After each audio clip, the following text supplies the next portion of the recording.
Cambrian. The Cambrian period, sometimes symbolized undiagnosable sound, was the first geological period of the Paleozoic era and of the Phanerozoic eon. The Cambrian lasted 53.4 million years from the end of the preceding Ediacaran period, 538.8 million years ago, to the beginning of the Ordovician period, 485, 4 Y Mission Y. Its subdivisions and its base are somewhat in flux. The period was established as Cambrian series by Adam Sedgwick, who named it after Cambria, the Latin name for seagull whales, where Britain's Cambrian rocks are the best exposed. Sedgwick identified the layer as part of his task, along with Roderick Murchison, to subdivide the large transition series. Although the two geologists disagreed for a while on the appropriate categorization.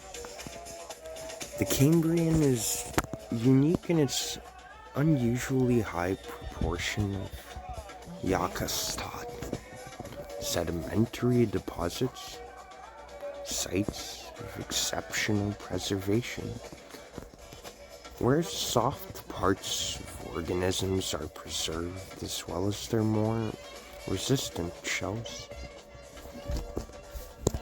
As a result, our understanding of the Cambrian biology surpasses that of some later periods. The Cambrian marked a profound change in life on Earth. Prior to the Cambrian, the majority of living organisms on the whole were small, unicellular, and simple. Ediacaran fauna being notable exceptions.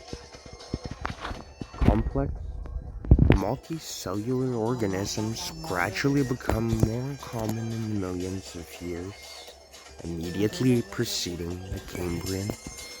But it was not until this period that mineralized, hence readily fossilized, organisms became common.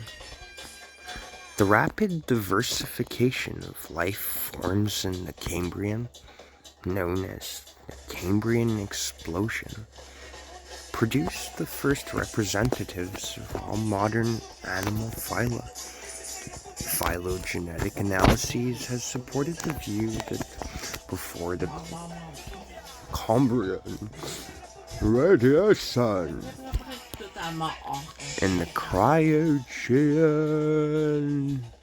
may be trying when the teaching point animals, metazoans, evolved monophyletically to hide them from a single common ancestor. Flagellated colonial protists, similar to modern Chuana flagellates.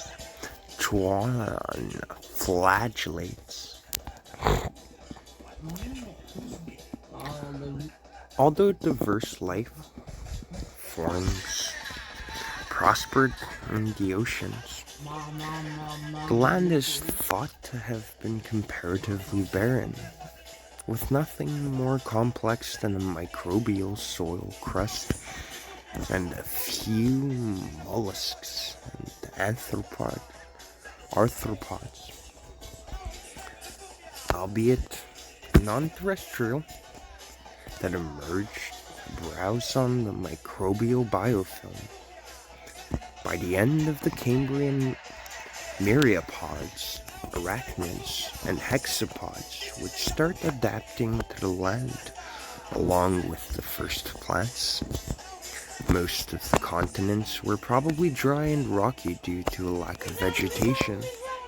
Shallow seas flanked the margins of several continents, created during the breakup of the supercontinent Pannonia.